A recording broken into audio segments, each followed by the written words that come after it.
CounterPoint, and I'm your host, Tanya Granic Allen. We're back with our current events panel with lots of commentary on the latest headlines. We're going to discuss the new Governor General nomination for Canada. We'll cover the recent concerns about the Alberta independence movement and the voters list fiasco. We'll dive into the latest cybersecurity attacks against Canadian universities, and we'll discuss Prime Minister Mark Carney's approval ratings and what that may mean for national unity and negotiations with the Americans for CUSMA. Lots to get through, and joining me now is Michelle Simard, lawyer, privacy and cybersecurity specialist, and Mike Patton, political commentator. Mike, Michelle, great to have you back on. So lots happening.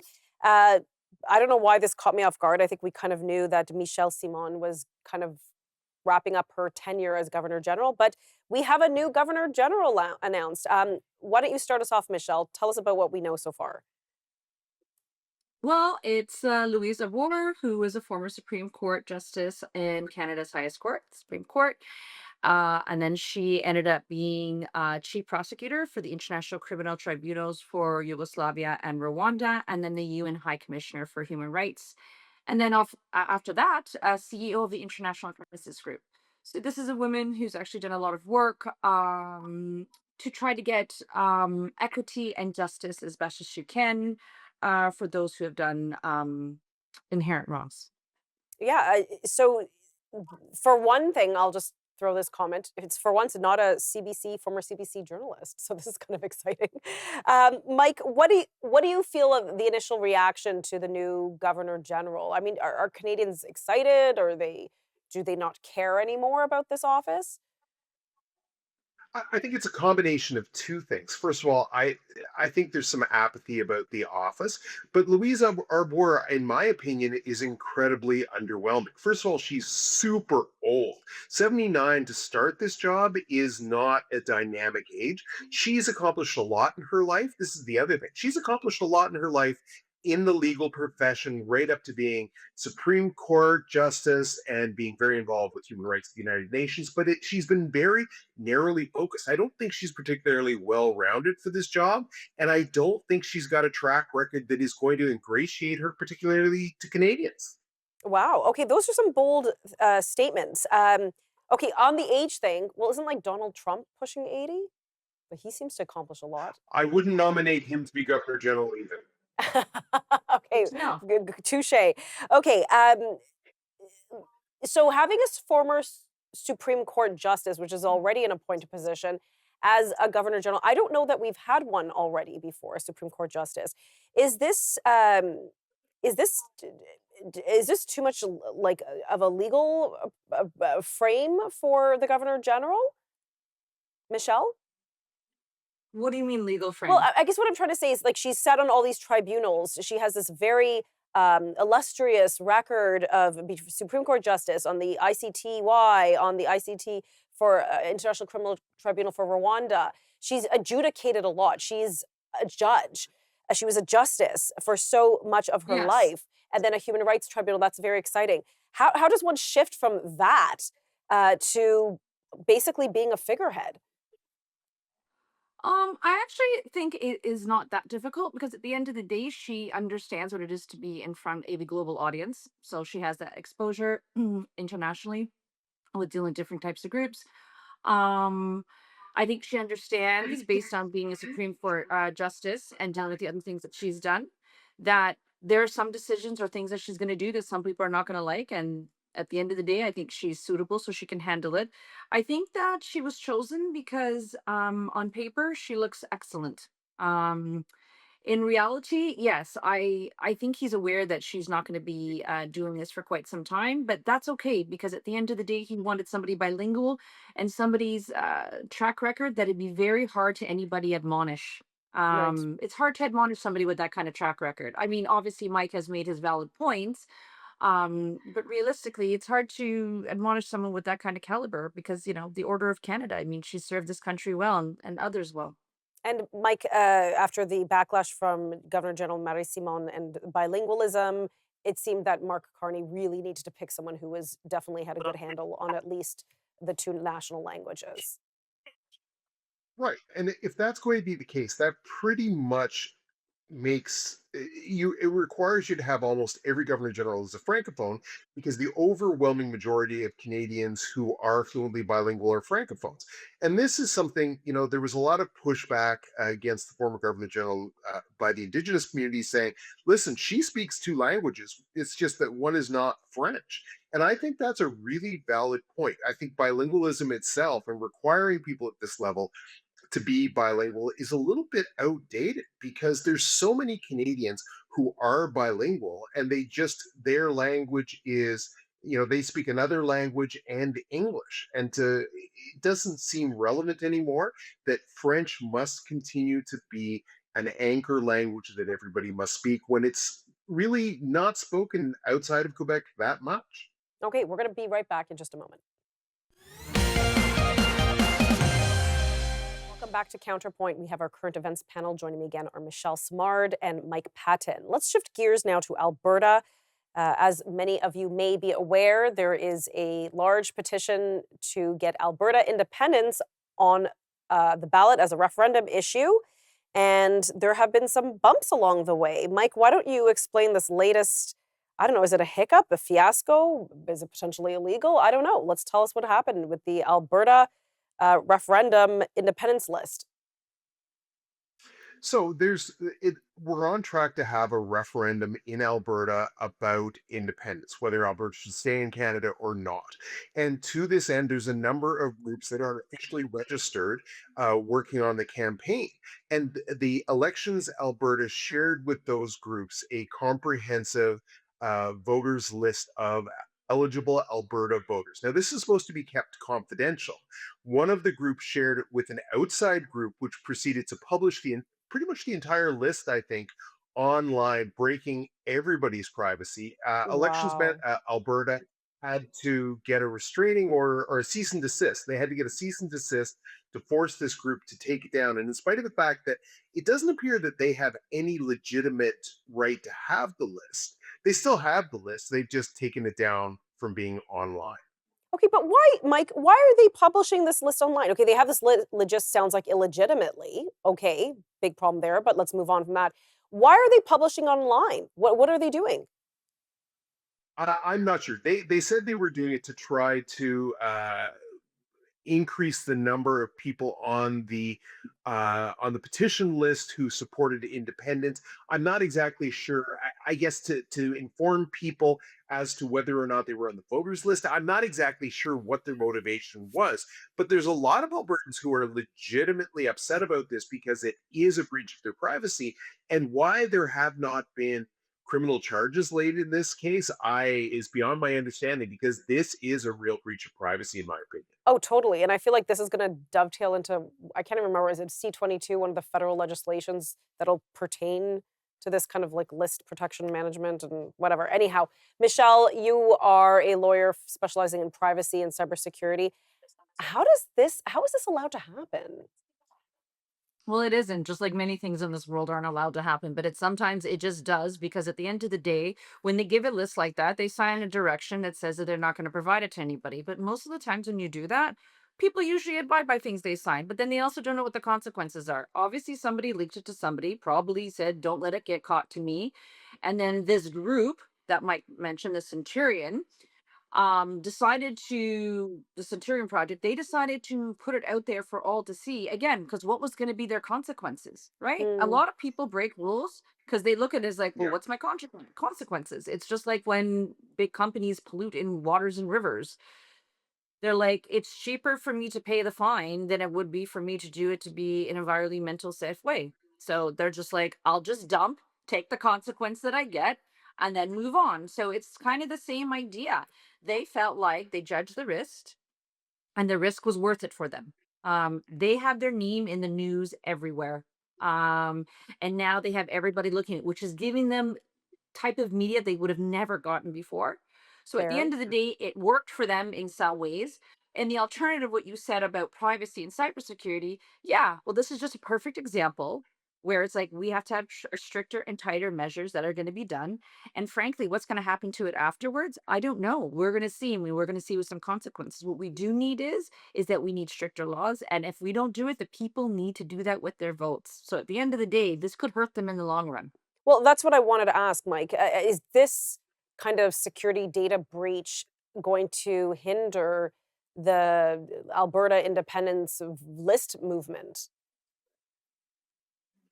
I don't know if it'll hinder the movement per se, but Michelle is correct. Like this is pretty egregious, and it's got to be dealt with. This, and this is not the first time lists have been leaked in this way, and it's got to be managed much more closely because access to private information, political parties and political organizations have much more leeway than corporations as far as what they can do with private information. And things have to be tightened up so people feel a certain level of security because the government is collecting this data and this data has to be kept safe.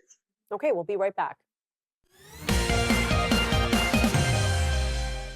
Okay, as we discuss more current events, we shift from data breach in the Alberta Independence List movement, and now we're going to talk about a cyber security attack amongst universities, especially ones that have recently targeted some Canadian universities. So, Michelle, again, this is your wheelhouse. What happened here? Well, there was obviously a hacker group that came in, targeted many schools. And just so you know, public institutions are one of the most easiest places to hack. Municipal Oh, governments, libraries, schools, because the funding, because it's public funding, the funding goes to all these other aspects of resources, and only a small portion goes into privacy and cybersecurity, which is very odd given the fact that they carry so much personal information, especially taxpayers' information. yes. So at the end of the day, I'm like, this didn't surprise me at all. Like, frankly, these are easy targets and it's just going to keep coming and coming and coming. What my concern was is that they used an online learning management system. So at this point, I understand why schools are being targeted, right? So it's called Canvas, right? And it's an online learning management system that universities and other schools, and not just universities, but colleges and even sometimes elementary schools use to help do like homework with children through their teachers. Right. Usually when and it's a third party, and I'm not privy to the contract to that. But if I was, one of the things obviously I would have checked for was privacy and cybersecurity. What's their liability? What's their negligence? How do they protect it, given the information that they have? So we'll see what legal issues come out of this because there's four universities hit: University of British Columbia, University of Toronto, University of Alberta, and then Western University, which is your but the Ivy Business School. And at the end, Western's still using it, by the way, which is kind of surprising. The other three have stopped, but Ivy's still using it for some reason. And so for me, what's concerning to me is how did Canvas let that happen? If you're going to use a program, I'm pretty confident that the lawyers for these schools would have made sure that there's certain protections to protect people's identity. And why is this important? Because at the end of the day, people haven't established credit ratings yet. Some of them don't have an online identity yet. And so at the end of the day, they're taking this information and they're going to use these people's identities to do fraud, whether Oh, like through gosh. mortgage, through banks, through everything. And these are young people who are starting their life who are going to have serious, serious problems. So for me, that was the biggest concern for me. And I want to unpack that a little bit more with you, Michelle, but I want to bring Mike into this discussion. It seems with government institutions, I remember, I guess there was a big light shone on this during COVID because we were all like waiting at home with bated breath, clicking the news, refresh every few minutes, see what the numbers were. Uh, it seems public institutions are exceptionally vulnerable. Do we have a blind spot here in Canada when it comes to safety of data and data protection? Well, it's public institutions are vulnerable, and the biggest challenge is there's so much they're so important. So these sort of ransomware attacks where an outside group will hack into a hospital, for example, freeze the hospital administration out of their own software, and then say, "Give us $100,000 and we'll unlock it again," is becoming increasingly common. And we need some solutions for this. We need better software for these larger institutions to protect them. And secondly, we need the police to be better at investigating this. Unfortunately, it's still common practice to hire police officers that were destined to break up bar fights, as opposed to really geeky people who can handle this sort of work. And we're going to need more geeks in the police, and fewer, big muscly guys and gals who can be physical. This is a real problem going forward.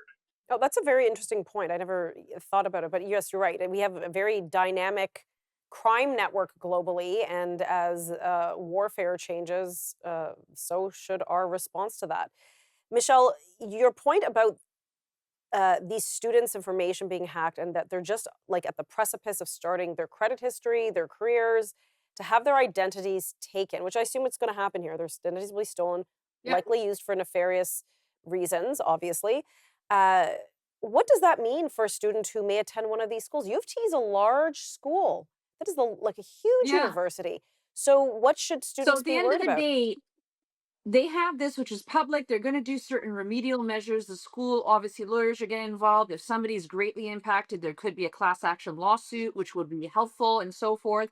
At the end of the day, they're going to do a whole bunch of steps right now to protect themselves, and the names might be identified. So there are steps they can do, but that's just creating a nuisance and a problem. Problematically, they're just starting like they don't need this. But going back to Mike's point, I disagree that it has to be the police force. I think that is out of their wheelhouse, and to do that with a legacy type of police force like that won't work. What we need is we need a new type of enforcement Oh, agency that deals with this type of crime. yeah, a more like a very narrow-minded, sophisticated one that can pivot with the as things change. Okay, very interesting. We've got to cut to commercial break. We'll be right back. Welcome back to Counterpoint. We're wrapping up our current events panel, and we're going to finish off on this topic. So it's been over a year now since Mark Carney, our prime minister, formed government. He managed to take his minority and make it a majority, both with floor crossings and by-election wins. Uh, Props to him. Good for him. And now he seems to have an excellent lead. In fact, they're suggesting that his lead has widened as the Conservatives continue to slide. This is quite interesting. We'll start with you, Mike. What do the latest, not just numbers, but is this sentiment really amongst voters? Do people say, okay, Carney's the one, he's going to keep everything calm, the opposition forget about them, let's just go all in on Carney? Well, it's interesting because the Liberal Party and Mark Carney have taken quite a substantial lead over the Conservatives and Pierre Poilievre, and this is quite what a change from a year and a half ago when Pierre was riding so high in the polls. And this is true for a number of reasons. What's clearly identified is the trade issue with the United States and Donald Trump remains a very important issue to most Canadians.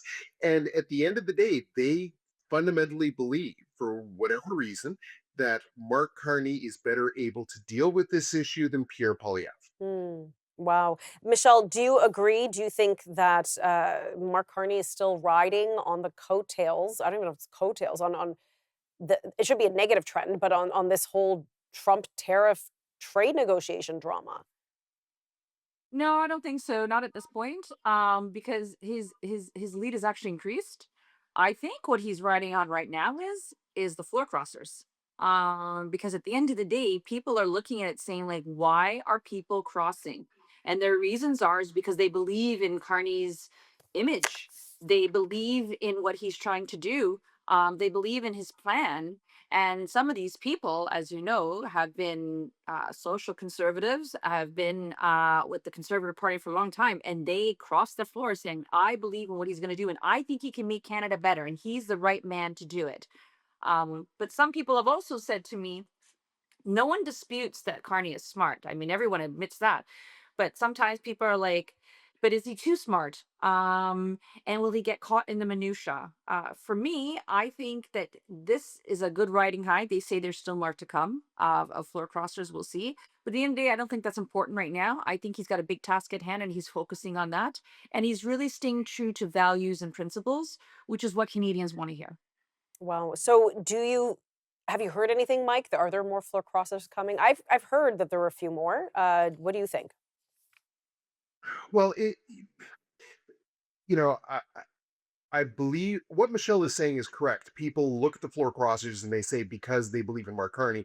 I don't believe that most of the floor crossers believe in Mark Carney. They just see it as an opportunity for themselves. That's the Obviously. reality of the situation. And satisfaction within caucus is directly related to polling numbers. If Pierre's numbers come up, the caucus will love him. If MPs think that they're going to lose their job in the next election, that really hurts their opinion of the leader. So, that's one thing. But a race has at least two parties in it. In this case, it's not just a question of Mark Carney doing particularly well. I don't think he's doing particularly well. I think part of the issue is that Pierre has yet to really find an issue that's resonating with Canadians. So, Mm. Canadians believe that Mark Carney is probably better off to deal with Donald Trump than Pierre is. But more significantly, he hasn't been able to change the channel onto another issue where Canadians say, yes, I believe Pierre's vision is more compelling than that of what the Liberal Party is giving us. So that's the other challenge. It's not just how well Mark Carney's doing, it's the fact that Pierre hasn't really found a new gas tax issue, something that people will really cling to. Wow. Well, we'll have to keep our eye on this, especially as the government heads into finalizing the Kuzma negotiations and the talks relating to that. It should be pretty intense summer. Anyhow, thank you both for joining me today. Appreciate it. And that's all the time we have for today. If you'd like to suggest a topic for the show, feel free to reach out via X at Granic Allen or via the Newsform website. Thanks for watching.